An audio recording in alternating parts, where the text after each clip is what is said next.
ലെപ്പക്കട JPM arts and science കോളേജിൽ road സുരക്ഷയെക്കുറിച്ചുള്ള ബോധവൽക്കരണ seminar നടന്നു. ഇടുക്കി ലൈവ് വാർത്തകൾ നിങ്ങൾക്കായി അവതരിപ്പിക്കുന്നത് JPM arts and science college Kanchiyar. Idukki is now on new roads. Kattappana traffic police sub inspector Biju T, senior CPO S Aneesh Kumar എന്നിവർ ഗതാഗത സംവിധാനങ്ങളെ എങ്ങനെ ഉപയോഗിക്കണമെന്നും സുരക്ഷയുമായി ബന്ധപ്പെട്ട് പാലിക്കേണ്ട നിയമങ്ങളെപ്പറ്റിയും ക്ലാസുകൾ നയിച്ചു. തുടർന്ന് വിദ്യാർത്ഥികൾക്ക് പ്രായോഗിക പരിശീലനവും നൽകി.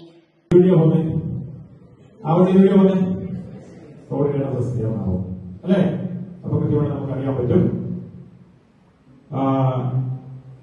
ആ വണ്ടി റോഡിന് അവരുടെ ഇടതുവശത്ത് വരുമ്പോൾ നമ്മുടെ സൈഡിൽ കൂടെ അവർക്ക് കൃത്യമായി നമ്മളെ കാണാൻ പറ്റും, നമുക്കും കൃത്യമായിട്ട് വാഹനം കാണാൻ പറ്റും. ഇടസൈഡിൽ കൂടെ പോകുന്നു, അങ്ങനെ ഇടസൈഡിൽ ചേർന്ന് അവരവരുടെ ഈ പൊക്കോളും. അപ്പോ വാഹനം ഓടിക്കേണ്ടപ്പോ ഈ സൈഡിൽ കൂടെ ഇടതുവശത്ത്. അപ്പൊ നമുക്ക് ആ കാര്യങ്ങളെല്ലാം നിങ്ങൾക്ക് അറിയാം. കോളേജ് സെമിനാർ ഹാളിൽ നടന്ന പരിപാടിയിൽ principal doctor Johnson B, vice principal father Prince Thomas Chakkalayil എന്നിവർ റോഡ് സുരക്ഷാ ബോധവൽക്കരണ സെമിനാറിന്റെ പ്രാധാന്യത്തെപ്പറ്റി സംസാരിച്ചു. കോഡ് ഓഫ് കണ്ടക്ട് കമ്മിറ്റിയുടെ ആഭിമുഖ്യത്തിൽ നടന്ന സെമിനാറിന് പ്രോഗ്രാം കോർഡിനേറ്റർ തോംസൺ ജോസഫ് നേതൃത്വം നൽകി. Idukki live news Kattappana. Idukki live വാർത്തകൾ നിങ്ങൾക്കായി അവതരിപ്പിച്ചത്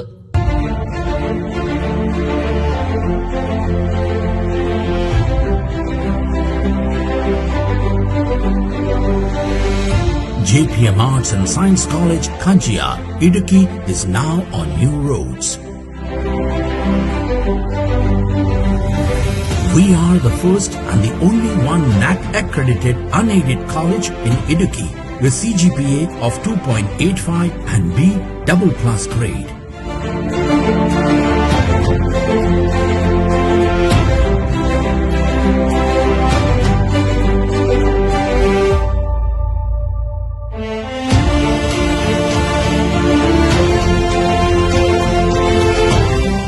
Join JPM.